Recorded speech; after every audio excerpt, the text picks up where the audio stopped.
როგორც დაგპირდით, ეხლა ვისაუბრებ ტირილის ფენომენზე, ბავშვობის ტრავმების უცნობ მხარეზე, რომელზეც მე არ შემხვედრია ქართულ სივრცეში ვინმე საუბრობდეს და კიდე ერთი იდეა გამიჩნდა სანამ ლაივში ჩავერთვებოდი და ეგ არის მთელი კაცობრიობის მასშტაბით რას ცდილობს ხალხი იმისთვის რომ ცვლილება მოხდეს და ძალიან ზოგჯერ გულწრფელად და ძალიან გულითაც აკეთებენ და არ გამოდის ხოლმე და მე მგონია რომ ერთი ასპექტი ვიცი რა შეიძლება გაკეთდეს უკეთესად ამ თემაზე და მაგასაც გეტყვით. მოდი, ქრონოლოგია კი ჯერ ტირილით მიწერია რომ ვიწყებ, მაგრამ ბავშვობის ტრავმები რო ყველაზე ძველი მოვლენაა ქრონოლოგიურად, ეგ ფაქტია და მაქედან დავიწყებ. ბავშვობის ტრავმა და მე ზასრულ ასაკშიც დგება ტრავმები. სხვადასხვანაირი ტრავმა არსებობს, ხო, პირადად განცდილი ტრავმა, არსებობს ოჯახის ტრავმა, რომელიც ადამიანს მოსდგამს, არსებობს კიდე ქვეყნის ტრავმა, მაგალითად საქართველოს საკმაოდ ტრავმირებული ქვეყანა არის. და არსებობს ზოგად საკაცობრიო ტრავმებიც, ხო? და თითოეული პატარა რაღაცა რაც ვრცელდება ახლა დედამიწაზე რაც ხდება, ეს იწვევს რეაქციებს ადამიანში და ბევრ ადამიანში იწვევს ტრავმულ რეაქციებს. ახლა ომები და კატასტროფები პირდაპირ ტრავმავს ძალიან ბევრ ადამიანს. ყველას, ნებისმიერი ასაკისას. ბავშვობაში კიდე სხვა ვითარებებია და ახლა იმისათვის რომ ტრავმაში რას გულისხმობ, ძალიან თვალსაჩინო გავხადო, ახლა გეტყვით ესეთ რამეს, ერთი რამ ახასიათებს ტრავმას რა. რაც მას ტკივილისგან განასხვავებს. აი რო წარმოიდგინოთ ადამიანები რომ მშობიარობენ, თუ ფიზიოლოგიურად იმშობიარა ქალმა, ის არ იტრავმება. კი, სტრესს იღებს, ტკივა და ასე შემდეგ, მაგრამ ჩვეულებრივი ესეთი ბუნებრივი და ფიზიოლოგიურად ნამშობიარები ქალი, რომელიც ძალიან დიდ ტკივილს გადის, რო იცოდეთ ფიზიკურად, იმიტომ რომ ხერხემალს ეხახუნება ხოლმე ბავშვის თავი გამოსვლის დროს და ხერხემალში რამხელა ნერვებია და რა ამბავი ხო წარმოგიდგენიათ, სხვა ყველაფერს თავი გაანებო. და მიუხედავად ამისა, მშობიარობა თუ კარგად წარიმართა, ბუნებრივად, ფიზიოლოგიურად და ჯანსაღად, ადამიანი არ იტრავმება, იცი? და იცით რატო არ იტრავმება? იმიტომ რომ გააჩენს ამ ბავშვს და მშობიარობა რო დასრულდება, ეგ ტკივილი მორჩა. ნახე? ეგრევე წარსულში გადადის რა და იცის ფსიქიკამ რომ всё, მორჩა რა, გაჩნდა ბავშვი. ანუ დაისვენებს ეგრევე. ეს არის ტკივილსა და ტრავმას შორის განსხვავება. ტკივილის დროს ადამიანს ტკივა და შემდეგ ტკივილი გადის და ადამიანი ისვენებს მისგან და ასე ვთქვათ, ტკივილის პროცესშიც ცნობიერად იცის რომ ეს დროებითია. ამის გამო, იმის გამო, ანუ აბსოლუტურად არის ცხადად მგრძნობი იმისა თუ რა ხდება მის თავს. მშობიარობა ყველა მიცის რომ დადგება, დაახლოებით ყველა მიცის რა ხდება მშობიარობის დროს, ანუ მოლოდინი რომ მე ახლა ვიმშობიარებ და მეტკინება, რა თქმა უნდა, მაგ ორსულად როცა ვარ, ხო? ესეა. და ტრავმა არის მდგომარეობა, როდესაც პირველი მოულოდნელობა ხდება, მოულოდნელი ტკივილი დგება. მეორე ტკივილი არ არის ფიზიოლოგიური. ნახეთ რა კაი სიტყვა ეს ფიზიოლოგია. ანუ მშობიარობა ფიზიოლოგიური მოვლენაა. მშობიარობა არ არის ავადმყოფობა ან ოპერაცია. ის არის ფიზიოლოგიური მოვლენა, მტკივნეული, მაგრამ ფიზიოლოგიური. და ტრავმა არის ტკივილი, რომელიც არ არის ფიზიოლოგიური, ანუ ორგანიზმის ჯანსაღად ფუნქციონირების და ჯანსაღი ატმოსფეროს პირობებში ეგ ტკივილი არ იქნებოდა. თუმცა ეხლა რა თქმა უნდა არის შემთხვევები, რომ მშობიარობაზეც იტრავმება ადამიანი, ესე საათივით არ მუშაობს, მაგრამ პრინციპს გიხსნით რა. და ბოლოს ყველაზე მთავარი სიმპტომატიკა, რაც აქვს ტრავმას, არის რომ ეს ტკივილი არ გადის. მშობიარობის ტკივილი დამთავრდა, ჩაბარდა წარსულს ეგრევე რა. აი 2 წუთის მერეც კი მე სამჯერ ვარ ნამშობიარები ფიზიოლოგიურად. 2 წუთის მერეც კი უკვე როგორ გითხრა, აი აბსოლუტური შვების და ამოსუნთქვის განცდა არის. იცი რომ აღარ მოვა ტკივილი, всё. და ტრავმა ხან გაძლიერდება ტკივილი, ხან ოდნავ უკან დაიხევს. მე ისევ გაძლიერდება, მე ისევ უკან დაიხევს, მაგრამ ესე რომ საერთოდ გაქრა და დასრულდა, აი ეს არის ხოლმე რთული. ანუ ტრავმა თითქოს არის რაღაცა მდგომარეობა, რომელიც კონსტანტურად ზემოქმედებს ადამიანზე. ეხლა რა არის უცნობი მხარე ხოლმე ბავშვობის ტრავმებზე, როცა საუბრობენ. ეხლა წარმოიდგინეთ, აი ბავშვობაში 3 წლის ასაკში თქვათ, მიიყვანეს ბავშვი და ბაღში დატოვეს და მას ეგონა რომ მიატოვეს. ხდება ხოლმე ეს. მგონია რომ აი დატოვა მშობელმა სადღაც და წავიდა. და დაკარგა მშობელი და დაიტრავმა. ეხლა ხო ჩდება ლოგიკური კითხვა, რომ აი თქვათ არის 30 წლის ახალგაზრდა კაცი ან ქალი, და არ ვიცი ჰოლოტროპული ისუნთქა, თერაპიაზე მოვიდა, პირადი ურთიერთობა ჰქონდა, ну რაღაცა ცხოვრებისეულ სიტუაციაში არის ეს ადამიანი და გამუდმებით ვთქვათ აქ ეს განცდა რომ აი ჩემმა მშობლებმა რომ ბაღში დამტოვეს, აი რაც უდათ მომექცნენ ის გაბრაზებულია რა 30 წლის ასაკში. აი გულზე ხელი დაიდეთ თუ ეგ არ გამოგიცდიათ რა. აი ესეთი ირაციონალური და დიდ ასაკში სულელურად შერაცხული ბრაზი. რომ აი არ ვიცი ამიკრძალეს ტორტის შეჭმა, მე 4 წლის ვიყავი და ისეთი ბრაზი მოდის, რომ გაგეცინება რა. ну რაღაც დროს ახლა ის ტორტია ხო? იდეაში ხო თითქოს მორჩა მშობიარობა. ну ის 4 წლის ასაკში იყო, ის მე რამდენი წელი გავიდა 30-ის თუ ხარ და აი მაინც ჩვენ გულში გვაქვს ხოლმე ზოგჯერ და თერაპიულ პროცესში ეს ხშირად მოდის ძალიან. ის ბავშვობის დროინდელი წყენები, ბრაზი, მატრაუმირებელი გამოცდილება თუ არ იყოს საერთოდ ახლა ის ბაღში დატოვება მატრაუმირებელია რაც აღწერე და ტორტის შეჭმა არ ვიცი, შეიძლება იყოს, შეიძლება არ იყოს.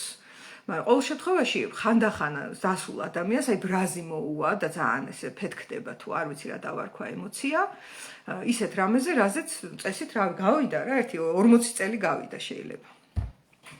ახეთ რა საინტერესოა და ну აქ ძალიან ბევრი რამის თქვა შეიძლება ტრავმის კუთხით რომ აი ტრავმა იყო და დასახურია გეშტალტი არ ვიცი სათქმელი რაც იყო მაშინ არ ითქვა და იმიტომ არის ახლა საგრძნობი რაც იყო მაშინ ვერ იგრძნო ბავშვმა იმიტომ რომ დაემორჩილა და ეხლა არის გასაფრაზებელი და უამრავ რამეს მოისმენთ ამ თემაზე მაგრამ ესენი ისედაც იშოვება და მე მინდა ერთი ძალიან საინტერესო დაკვირვება გითხრათ რა რომელიც ქართულ ენაზე არ მომისმენია ძალიან საინტერესოა თუ დღეს აი 30 წლის ვარ პირობითად და მახსენდება რომ ბაღში დამტოვეს და ხშირად მახსენდება ეს.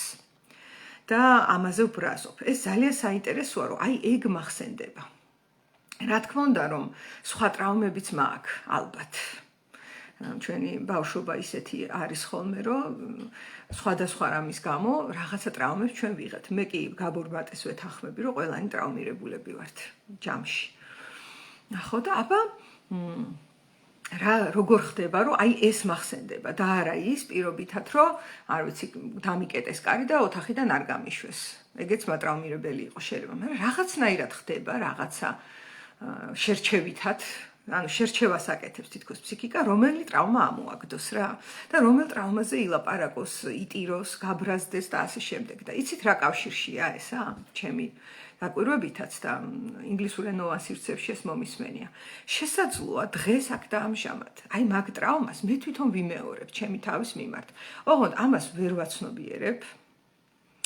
აი შესაძლოა მე ჩემ თავს ისე ვექცევი, როგორც მაშინ მშობლებმა დამტოვეს ბაღში და მეგონა რომ ჩამაბარეს სადღაც. შესაძლოა.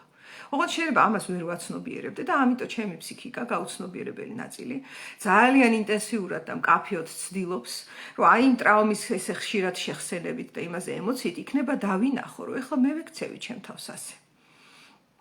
ან იქნება დავინახო, რომ ეხლა იმ სამსახურში სადაც მე ვმუშაობ, აი ეგ მდგომარეობაა, რომ იმას ქნეს ესე დამაგდეს სადღაც და წავიდნენ. და აბა შენიციო ესე მითხრეს და განცდა მაქვს რომ მიტოვებული ვგდივარ რაღაცა ოთახში მიხდი. 90-იანები ვინც გავერეთ, ჩვენ ცალკე ლაივი უნდა მოგვიწყნა. აუცილებლად მოგიწყვნით დავით. ჩავინიშნავ ეხლა მადლობა, კაი ეს არის კომენტარი. აი იქ კიდე თავისი სპექტრი არის ტრავმების და გარემო პირობებში რა ხდებოდა საერთოდ. მახსოვს კარგად. და მართლა ეკუთვნის მაგ ეპოქას ერთი კაი ლაივი რა. და ორიც. ხო და იმის თქმა მინდა რომ თუ რაღაცა ტრავმა ხშირად გახსენდება, ბავშვობის მოგონება, აუცილებელი არ არის ტრავმა იყოს. რაღაცა მტკივნეული მოგონება რა. აი მე მაგალითად მქონდა კონკრეტული მაგალითი რომ მოგიყვანოთ, ერთი პერიოდი ძალიან ხშირად მახსენდებოდა რომ ყელსახვევს მიკეთებდნენ ბავშვობაში. და ეგ ჩემთვის იყო მატრაუმირებელი გამოცდილება, იმიტომ არ მინდოდა ეს ყელსახვევი. მეზიზღებოდა ეს ყელსახვევი, მაგრამ ნუ მშობლები ასეთ გადაწყვეტილებას რო იღებდნენ, რა უნდა მექნა მე 8 წლის ასაკში და მეკეთა ეს ყელსახვევი. და ეს ყელსახვევი ვითომ მიცავდა მე გაციებისგან. ესეთი რწმენა არსებობდა, ეს 90-იანების ის არის თემა. და წარმოიდგინეთ ზამთარ ზაფხულ დღისით ღამით ეს რო გიკეთია რა, თქვენთვის არ ვიცი როგორია, მე არ მინდოდა ეს. ვითმენდი. და ეს არის ჩემთვის მატრაუმირებელი გამოცდილება, მაგრამ ეხლა რო ვიხსენებ აი ამ წუთში, ხო, არ მაქვს, ნახე, ემოციური რეაქცია. მშვიდად ვიხსენებ. მართალია ცოტა გადავყლაპენ ერწყმი, მე თვითონ ვარ ამის აღმქმელი ჩემსავე თავში. სასიამოვნო გამოცდილება არ არის, მაგრამ ეხლა მე ამ მოგონებას რო ვიხსენებ, ინტენსიურ ემოციას არ მაძლევს. ამ წუთში ასეა. და 1-3-4 წლის წინ, არა უფრო 5-6 წლის წინ, ერთ-ერთ ვორქშოპზე ეს გავიხსენე და აი ამიდუღდა ყველაფერი რა. აქ მომიჭირა, იქ რაყელში ბურთი გამეჭხირა, მუცელში წვავი გძენი, ზურგი რაღაც, ანუ მთელი სხეული ჩაერთო და განიცდიდა, ჩემი მთელი სხეულით განვიცდიდი, რომ ეს ყელსახვევი მეკეთა. და მაშინ არაჩვეულებრივი წამყვანი ვყავდა და იმან მკითხა, დეტა როგორ ხდება? რომ ეხლა, როცა ხარ, არ ვიცი, რამდენის ვიყავი 5 წლის წინ, 33 წლის, აი ესე რეაგირებ ამაზე, რაც იყო მაშინ. ასე დრამატულად. და კითხვა მიჩნდება, რომ ეხლაც ხომ არ არის რაიმე ყელსახვევი შენ ცხოვრებაში ისეთი, რომელსაც ვერ აცნობიერებ. და აქ გაჩერდა, იმიტომ რომ ზუსტად ესე არ გეტყვიან, რომ ეს ესეა, ეს ისია. კითხვა დამისვა და წამოვედი მე სახლში და დავაკვირდი და დავინახე კი, რომ კი, ისევ მიკეთია ყელსახვევი, ოღონდ ნაღდი არა. ფსიქოლოგიურად მიკეთია. და ეგრევე დავიწყე მაგაზე მოქმედება და მუშაობა, რომ ეგ ყელსახვევი მომეხსნა. ამიტომაც ჩვენი ბავშვობის ტრავმები ესე კი არ არის მოცემული დღეს აქ და ამჟამად, რომ აი მაშინ რომ გული მატკინეს, ან გამაბრაზეს, ან დამჩაგრეს, დამამცირეს, დამცინეს, ამ ცუდ რაღაცებს უკეთებენ ბავშვს მართლა. ზოგჯერ ცნობიერად, ზოგჯერ არაცნობიერად. იქ არის კიდე გაუპატიურებები არის ბავშვობის ასაკში. თქვენ ვერც წარმოიდგენთ, რამდენია ხოლმე. აი ვერ წარმოგვიდგენია, რომ საქართველოში ხო ოჯახის სიწმინდეა და რაღაც ისინია, რა ქვია, ქალი ესე, კაცი ისე და ოჯახის თავი და LGBT-ები ხო ეზიზღებათ და ვერც წარმოიდგენთ, რამდენი გაუპატიურებული ადამიანი დადის, ბავშვობაში გაუპატიურებული. ძალიან ბევრია. პრაქტიკიდან ახლა, როდესაც წლები ისმენ ადამიანებს, მე თვითონაც მიკვირდა, იცი თუ ჩემთან მოდიან ესეთები ფიქრობდი და არა, მთელი ჩემი კოლეგები იგივეს ამბობენ, რომ ძალიან დიდია ეს რაოდენობა სამწუხაროდ და დღესაც ესეთი ამბავია რა. მე მეორე წუთში გამოიხედავ და აღარ მინდა ეს განსჯა. ხო და იმის თქმა მინდა, რომ ერთი ნაწილი კი ეგ არის, რომ ბავშვობაში რაც განიცადა ადამიანმა, როგორც ბავშვმა და დაიტრაუმა, ის არის დასამუშავებელი, რომ მაშინ ჩვენი აღქმა, ჩვენი განცდის უნარი, ჩვენი პროცესირების უნარი ლიმიტირებულია ასაკის გამო და ეხლა შეგვიძლია უკეთესად გადავხარშოთ აქ და ამჟამად ის რაც იქ მოხდა. და მეორეს მხრივ იქ რაც მოხდა დღეს, რომ ძალიან აქტუალურია, შესაძლოა, ყოველთვის არ არის ესე, მაგრამ დიდწილად ესეა. დღესაც მიმდინარეობს ეგ პროცესი ფსიქოლოგიურ დონეზე უკვე. თუნდაც გაუპატიურება. გაუპატიურება არ არის მხოლოდ ფიზიკური პროცესი, მინდა გითხრათ, არსებობს ემოციური გაუპატიურებაც ადამიანის და ფსიქოემოციური და შესაძლოა ეს მიმდინარეობდეს დღეს აქ და ამჟამად და ეს იყოს დასახური და არა აუცილებლად ის ტრავმა, რაც ადრე იყო, იქ და იმჟამად. ამიტომაც ფსიქიკა რო რაღაცას ესე ემოციურად გიგდებს, ეს დასაიგნორებელი არ არის. და ახლა გადავალ ტირილის უფლებაზე, რომელსაც რაღაცნაირად გარემო გვართმევს რა. ეს პირდაპირი აკრძალვა ისედაც გასაგებია, ბავშვობაში ტირი ხარ, გოგო ხო არა ხარ, არც კი ცხენია, ეს ბიჭებს ეუბნებიან ხოლმე ძირითადად რომ არ იტიროს. და სხვათა შორის მინდა გითხრათ, რომ იქ გოგო რო ვიყავი მე და ამას რო ამბობდნენ, რომ ბიჭი ხო ხარ და ტირი ხარ, გოგო ხო არა ხარს რო ამბობდნენ, ეს მე დამცირებულად გრძნობდი თავს მაგ დროს, რომ ესე იგი მე გოგო რო ვარ და მტირალა ვარ, ესე იგი ნახე ეს დამაკნინებელია, ნახე ეს ბიჭი როა როგორ ეუბნებიან, რომ გოგო ხარ, ესე ეუბნებიან და გადავწყვიტე, რომ არ მეტირა. მე მახსოვს ეგა. და მე ვიყავი ძალიან ცნობილი იმით, რომ წაიქცა თუ ხელი მოიტეხა თუ ფეხში კენჭი შეერჭო თუ რა მოუვიდა, არ ტირის ეს ადამიანი. ჩემ ბავშვობის მეგობრებს ახსოვთ ეს. ერთი ლავი ჰიდროფობიაზეც ჩაწერე, 26,000 მდინარე გვაქვს, ხელი წყალი ყველას აქვს. მაგრამ ხალხი ყარს ტრანსპორტში. ჰიდროფობია. კარგი დავით, ჩავწერ ჰიდროფობიაზეც. შეკვეთა მიღებულია. ხო და იმას ვამბობდი, რომ ეს ერთი პირდაპირი აკრძალვა გასაგებია, ხო? ეხლა მეორე აკრძალვა როგორი არსებობს. და ეს ძალიან ესეთი შეფარული აკრძალვა არის, რა. აი, კეთილი ადამიანები მოვლენ ხოლმე. აი, კეთილია, გაიგე? და ეს რო ტირის, ვაიმე, რატო ტირი ხარ? რამე ხო არ გჭირდება? აიმე, ხა შენთან და ვაიმე, გული გამისკდა ეს რო ტირის, დედა, მიშველეთ, ეს დამალევინეთ, ეხლა მოსასულიერებელი ვარ, ნახე ჩემი შვილი ტირის, ან დედა ჩემი ტირის, ან არ ვიცი, ვიღაცა ტირის და ძალიან ამბავშია რა, რომ ეს ტირის და ეს გონია, რომ ეს არის სიკეთე და ეს არის კარგი. და ამ დროს ის ადამიანი, რომელიც ტიროდა, ხო? მას დაეკეტა სივრცე, სადაც იტირებს, იმიტომ დაინახა, რომ კატასტროფა მიმდინარეობს. ეხლა ეს რო ტირის, ირგვლივ გარემოდან რეაქცია არის, რომ კატასტროფაა ეს. ეს არის გეხვეწები, ჩემი ხათრით, ოღონდ ერთხელ გაიღიმე, სხვა არაფერი არ მინდა და თუ გიყვარო არ გაიღიმე, ნახე რას აკეთებენ, ანუ თითქოს დახმარება უნდა. და მჯერა რომ გულწრფელად მაგას ცდილობს რა. და მეორეს მხრივ ტირილი არის ამ დროს მიუღებელი მისთვის. ანუ კატასტროფიზაციას აკეთებს ამ ტირილისას და ის ადამიანი ეხა ვინც ტიროდა და თავს გამოხატავდა, რა თქმა უნდა დამალავს ეხა, იმიტომ რომ აქ ისეთი ამბავი, აქეთ საწყნარებელი გაუხდა, ეხლა ეს ხალხი თვითონ ტიროდა და აქ ისეთი ამბავი ატყდა, ეხლა რომ ესენი უნდა აწყნაროს რა. ანუ მიმღებლობა მისი ემოციისა გარემოში არ აღმოჩნდა. ეს არის ტირილის აკრძალვის დაფარული ფორმა. და ესე იგი მეშინიავ, ნერვიულობ, ვღელავ, აი ამ ფრაზებით არეგულირებენ ადამიანის ტირილს ხოლმე და ეს არის რეალურად გაუცნობიერებლად, რა თქმა უნდა, ცნობიერად ამას არავინ იზავს, მისი ჩაგვრა, იმიტომ ჩაგვრა რა არის ადამიანის? დავიწროვება. მან შენი სივრცე აი ამაში უნდა ჩაეტიო ამას ანტისკოლოფში. და ეხლა ასანთის კოლოფზე გამახსენდა, რომ დააკვირდეთ სოციალურად რას გვასწავლიან.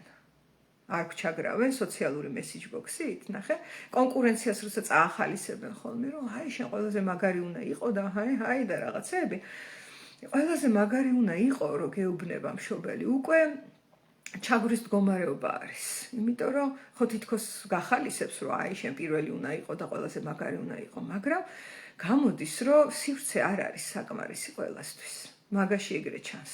ყველაზე მაგარი თუ არ იქნები, დედა გეტირება და ესე კი აი ამ ხელა სივრცე ყოფილა. და ეხლა პროსტა გადახედეთ რამ ხელა არის სივრცე. აი რამ ხელაა დედამიწა უბრალოდ, რამდენი ადგილია და როგორ ყველა შეიძლება რომ იყოს მაგარი და ძლიერი და არ ვიცი წარმატებული და საჭმელი როგორ ყველას ეყოფა და ასე შემდეგ და მაინც აი ამ ჩაკეტილ გონებრივ აზროვნებაში არიან, რომ არ არის საკმარისი რესურსები და ჩქარა ეხლა 10 ნაჭერი ვაშლის ნამცხვარი ავიღოთ, თორე აღარ დარჩება და ყველას არ ეყოფა და ყველას ეყოფა რესურსები. უბრალოდ თავიდანვე გვატენიან ამ mindset-ს, რომ დროზე ჩქარა უნდა მიიტაცო, თორე თუ არ მიიტაცებ, აღარ ეყოფა, სივრცე არ ეყოფა. კონკურენცია რატომ მინდა? ერთი ვაშლი ყოფილა და ამ ერთ ვაშლზე უნდა დავხოცოთ ერთმანეთი და ვაშლის მეტი რა არის? ძალიან ბევრია, ძალიან ფართოა აქაურობა რა. აი ეს მინდოდა მეთქვა, ეხლა ასანთის კოლოფზე ეს გამახსენდა. და აი ესევე ტირილის უფლება არის ადამიანის ფუნდამენტური უფლება, თავის თავს რომ მისცეს ეს უფლება, იმიტომ რომ თავიდან გარემო უკრძალავს და მე თვითონ უკრძალავთ ჩვენ თავს. ესეც ტრაუმას გავს რა. თავიდან გარემო მატრაუმირებს, მე ვსწავლობ ამას და მე თვითონ მიტრაუმავ თავს და ასე შემდეგ. ეს თან ცუდი ინფორმაციაა, იმიტომ რომ მტკივნეულია იმის გაცნობიერება, რომ მე უხვევ ჩემ თავს ყველსახვევს ზოგჯერ ეხლა ცხოვრებაში. მე ადრე პროტესტი მქონდა, რომ არ ვიცი, დედა ჩემი მიხვევდა და ეხლა თუნდაც მე უხვევ, ნახე, და მტკივნეულია ამის აღქმა. მაგრამ მეორეს მხრივ ძალიან დადებითია, იმიტომ თუ მე უხვევ, მე უკვე შემიძლია რომ გავიხსნა. ნახე, ჩემ ხელში ყოფილა. ეს ძალიან კაი გზნობა არის, ორივეა. და ეხლა რაც შეეხება ცვლილებას რა. ის რომ რაღაცა შესაძლებელია, ამაზე ყველა თანხდებით ალბათ, ხო? ტირილი ხომ ნეგატიურია ადამიანის რაღაც კატეგორიის აღქმა და კიდევ შემიძლია გავიგო რაღაც ხრი, მაგრამ მე სიცილს მიშლიდნენ ბავშვობაში. ბოზურად იცინი ხარ, რომ მეუნებოდნენ ხშირად უთქვამთ. ძალიან დიდი ტრავმა მომიტანა ამან. ძალიან წუხარ ნათია. საშინელი ის არის ფრაზა, ამის თქმა. და მე მინდა რომ საოცარია ტირილის აკრძალვა მართლაც ხშირად სმენია, მაგრამ სიცილისაც არის. ჩემთვისაც უთქვამთ, რომ ძალიან ხმამაღლა ვიცინი ვარ, ესეთი რამე. და გაკრეჭილი რომ დადიხარ და ანუ საოცარია მოკლედ რეების თქვა შეუძლია ამ ხალხს და არ ვიცი, ეხლა იცინი ხარ ისე ეგრე ნათია თუ შენ თვითონ აუკრძალე ეხლა შენ თავს. აი ეგ არის მანდ ჩემი კითხვა რაც მიჩნდება. და თუ აუკრძალე გაუცნობიერებლად იქნებ ღირს რომ წაიმუშაო და გახსნა ისევე მოვარდნილი სიცილი. და ბოზებზეც მინდა ერთი-ორი სიტყვა ვთქვა რა, ეს ბოზურად იცინის და ბოზია და რაღაცეები. აი როგორ გითხრათ რა. საერთოდ ადამიანების ესე კლასიფიცირება, რომ ეს ბოზია, ეს პატიოსანია და ასე შემდეგ, ესეც არის ჩაგვრის ძალიან დიდი ფორმა. იმიტომ რომ ადამიანი ჩვენ ვიცით, ოდნავ სულიერი განვითარება თუ აინტერესებს ადამიანს და აი ოდნავ ორი წიგნი თუ წაუკითხავს, თვითონ სახარება თუ წაუკითხავს, რა ვიცი, თუ რელიგიურია, იმიტომ რომ ძირითადად რელიგიური და მორალური გადასახედიდან იციან ხოლმე ბოზიაო.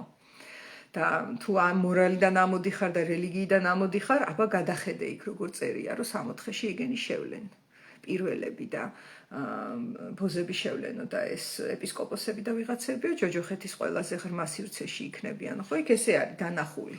მე საერთოდ არც ჯოჯოხეთს და 60-ს ეგრე არ უყურებ, მაგრამ აი თუ ეგ გადასახედია, მაშინ ეგრე შევხედოთ, ხო? და ეგ სიტყვა თვითონ ძალიან არასწორია ადამიანთან მიმართებაში, კლიშეა და ჩაგვრა არის. და მინდა გითხრათ, რომ პატიოსანიაო, ეგეც ჩაგვრაა. ეს არ განიცდება ხოლმე ვიღაცაზე რო იტყვიან, რომ აი პატიოსანია და შენ პატიოსანი ხარ და აი რა მაგარი გოგო ხარ ამის გამო რომ პატიოსანი ხარ და ეგეც ჩაგვრაა, ისევ შემოგფარგლეს, როგორი უნდა იყო, კარგად დაგავალეს რა, რომ ტაში დაგიკრან. ხო, ეს რაც შეეხებოდა სიტყვას ბოზი და თან ბავშვს რო ამას ეუბნები, არ ვიცი. სამწუხაროა, მწუხვარ და თავარია რომ ეხლა დღეს აქ და ამჟამად ეგ სიტყვა აღარ მართავდეს ადამიანს. არც ეგ და არც პატიოსანი. ორივე ის არის ტირანული მდგომარეობა. ეხლა რაც შეეხება ცვლილებას. ცვლილება, აშკარად საჭიროა, კაცობრიობა არ ვიცი საით მიექანება თუ ეს სულ იყო თან ეს განცდები და ეხაც არის და ალბათ ყველა ადამიანი ხედავს, რომ ბევრი რამ არის შესაძლებელი. ხო და ეხლა აქ რა თემა არის მნიშვნელოვანი, რომ ცვლილება გონიათ ხოლმე, რომ რაღაცა რაც ცუდია, ის უნდა შევცვალო. ესე აღიქვავენ. ფსიქიკური სირთულეების დროსაც და ცხოვრებისეული სიტუაციების დროსაც, რომ რაღაცა ცუდი სიტუაცია რაც არის, ის უნდა შევცვალო და მიდის ხოლმე აი ჭიდაობა და ჯიკავი, რომ ეს ცუდი გასწორდეს და გადაკეთდეს კარგად. და ეს არის მკვდარი მდგომარეობა. აქ არაფერი არ შეიცვლება. ეჭიდავები, ისიც გეჭიდავება. ებრძვი, ისიც გებრძვის და ეს ამაში ტრიალებს კაცობრიობა უკვე საუკუნეებია, ხო? გონიათ რომ რაღაცას გაასუფთავებენ, გაწმენდენ იმ ადგილს. ამას გაწმენდენ, იქ წარმოიქმნება, ამას გაწმენდენ, აქ წარმოიქმნება. ესე დადის ეს ნეგატივი რა. და რეალურად ეგრე არ ხდება ცვლილება. ცვლილება ჩემი ახლანდელი ინსაიტით, რაც დღეს მქონდა, ხდება, როდესაც შენ აშენებ კარგს. ცუდს კი არ ეჭიდავები, არამედ შენ აშენებ კარგს და ის საზღვრებს ნელ-ნელა აფართოვებ. გინდა ფსიქიკაში, გინდა შენს ცხოვრებაში და გინდა სოციალურ გარემოში. და ეგ საზღვარი ფართოვდება, ნელ-ნელა დგება ცვლილება, იმიტომ რომ გადავრცელდება ეს. აი ეს არის ცვლილების ელექსირი, ჩემი აზრით. ეხლა წავედი დროებით.